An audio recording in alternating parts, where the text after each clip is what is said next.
علاش كنقولوا برد على راسك، بردا وسلاما وما شابه. في هذا الفيديو غادي نشوفوا التاثير ديال المناخ على اللغات. اللغه العربيه كي كتعرفوا تطورات في شبه الجزيره العربيه، السعوديه، البحرين وما جاورهم، والبيئه ديال هذيك المنطقه سخونه.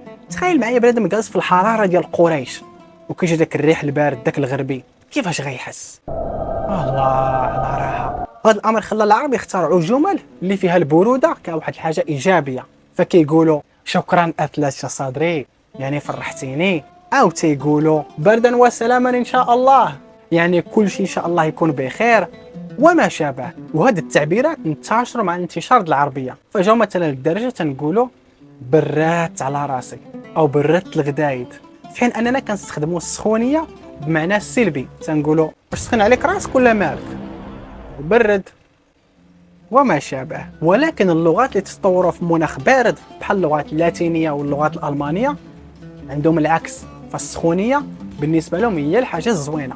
في الانجليزيه مثلا تيقولوا a warm hello to all of you، واللي كتعني تحيه دافئه لكم. ودخلت عليك بالله، تخيل معايا راسك في الحراره ديال مراكش فوق ال40، كتحس براسك غتبوس الشمس، وبنادم يجي يقول لك تحيه دافئه، ما نطراوش ديال ما بشي طنجيه. اولا في الفرنسيه كيقولوا افواغ لو كور شوا، حرفيا هي عندك القلب دافي، واللي كتعني انت انسان طيب ومزيان. والبروديه بالنسبه لهم هي السلبيه، ففي الاسبانيه كيقولوا دار لا مانو فريا، حرفيا تعطي يد البارده، واللي كتعني تسليمه ناقصه.